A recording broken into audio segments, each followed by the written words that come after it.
You get these cases and they say it's just a picture, it's just an image. And you have to educate judges, you have to educate the public that it's not just a picture, but it's a kid being abused. And every time that image is portrayed, every time that image is published, it's a continuing abuse of that child. There is a misconception as to what child pornography is. These are not just pictures. These are not baby in the bathtub types of photos. These images actually represent the graphic sexual assault of children. In just the last 8 years of reviewing the child pornography for the Cyber Tip Line and the CVIP program, we've seen the age of the child victims dramatically drop. At this point, 6% of the children that we know are identified are actually infants, and a full 58% otherwise are children who are still prepubescent. We're seeing escalating levels of violence. We're seeing more egregious forms of abuse. It's almost like it takes more to get people excited than it did a year ago. Individuals who sexually exploit children are very often in positions of trust in that child's life. We've arrested, unfortunately, lots of cops. We've arrested lots of teachers, lots of clergy, Boy Scouts. There's no profile per se for persons who do this type of work. And nothing I've seen in 20 years of law enforcement compares to the things that I've seen since I've been in this chair. An example is a little baby, probably about 8-9 months old, being penetrated by an adult male in video with sound, and the male's narrating what he's doing to this child and talking about how he likes the feel of the child squirming in his hand, and he likes how the child screams in pain and that sort of stuff. That is unimaginable horror for the kid, unimaginable that anybody in their mind would ever think to do something like that. This just isn't a picture. It's a crime scene with a child being abused. Even in some of these images, you can see them crying, tears in their eyes as they're being abused. You're seeing pretty harsh stuff. You see some very hard material. We tracked an individual that was trafficking in child sexual abuse images, and we saw a very high volume. I ended up reaching out to San Diego and working with them to get in the information so that they would work this case. They ended up arresting an individual who was working as a respiratory therapist in Children's Hospital there. When they started investigating, they found that this guy had been molesting 1, 2, 3 kids a week. He'd been there for 10 years.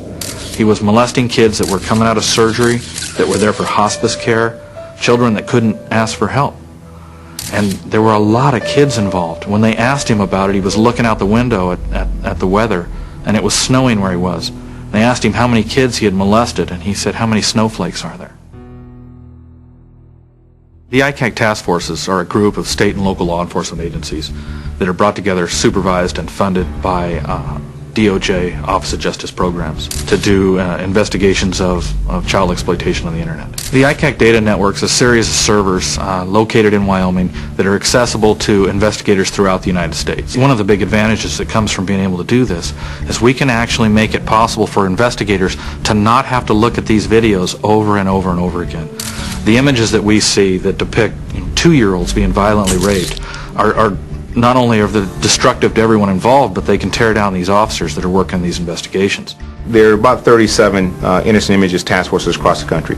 In almost all of those task forces, there are state and local representation on those task forces. So if you overlay the ICAC map of where their task forces are with the FBI map, the country's pretty well blanketed in terms of online presence, covert presence working these matters. Obviously, we do our enticement cases every day. I mean, there are agents online in this country every single day that are posing as kids, and in a matter of minutes you'll have 4 or 5 guys asking you, how old are you a virgin, what's your bra size, do you have pubic hair. You'll see very aggressive solicitation, or you'll see a grooming process that could last over several weeks, where the person slowly introduces sex into the conversation. The internet connectivity has allowed it to be either a federal crime or a state crime, and it could be prosecuted either way. California, until extremely recently, has had a very weak law on possession of child pornography, so we've really been the only game in town in terms of a true felony count for possession of child pornography.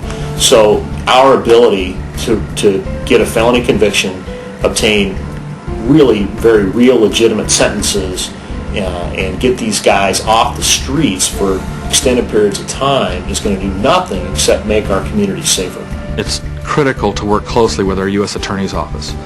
Where an individual in state court might get probation or a year in jail, we often can get much heavier sentences through the coordination of our assistant U.S. attorneys that are assigned to investigate these cases. We've had a number of cases in past years up to the present where we have partnered with district attorneys where they will prosecute the same suspect for child molestation charges while we will prosecute that person for child pornography charges.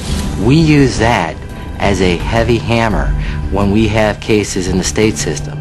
The Brownie case is a case that involves a little girl who was being sexually abused by an adult.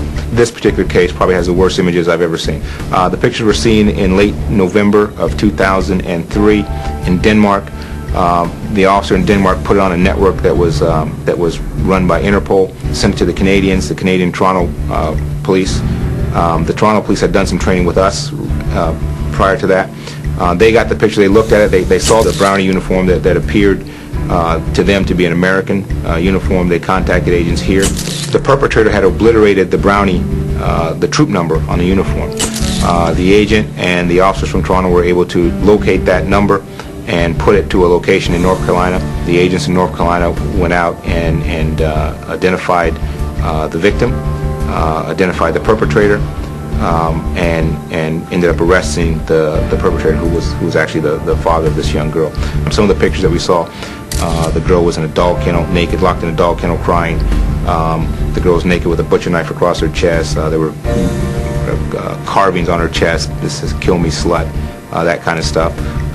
Urination on the child. In the exploitation of the data that we recovered at the search, we found, I believe, 188,000 images of child abuse. It's terrible that these children are going to have to live for the rest of their lives, not only having to live with what happened to them, but the fact that their exploitation is now shared around the world with individuals who are getting sexual gratification by collecting their photos. There's been a positive impact in respect that everyone in the Bureau and everyone across the law enforcement community that works this violation is on the same page. Once you make that relationship lasts and it goes across all programs.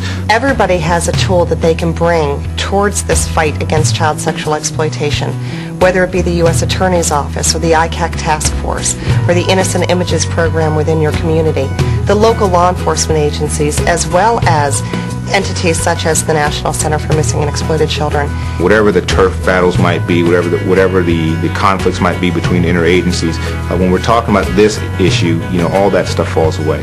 We're all kind of focused on the same thing. We're all focused on saving kids. From where I sit, there's no option for that. I mean, we can't be effective if we're not working together. We just can't. I think if you'll speak with most investigators or prosecutors, the one key component that you'll hear in the success of these types of cases is collaboration with other agencies. It's been a successful prosecution team with the U.S. attorneys, the county prosecutors, and local law enforcement all working together and doing the number one goal, which everyone wants, is protect our children. The law enforcement is working together. We're very aggressive. We're much more aggressive than we were even a couple years ago in terms of addressing this problem, but it's a huge problem. It's far more important, I think, that this not be the flavor of the month. We want this to be a very sustained operation that has meaningful results to ensure safer communities. Task forces cannot do it alone. We will need the help of every individual in the law enforcement community. I encourage you, whether you're a parent, concerned law enforcement member, at the federal, state, or local level, we must all do what we can as concerned citizens and criminal justice professionals to make sure that our children are kept safe. The best long-term solution here is information and education. We've got to prevent our way out of this problem. You can help me teach parents that they must stay vigilant, stay smart, and most of all, let's work together to make sure we're keeping our children safe from online sexual exploitation. To stop this problem from becoming more pervasive than it is, we need three elements coming together. We need education, we need prevention, and we need enforcement. Project Safe Childhood pulls all of those elements together to make sure we are keeping America's children safe.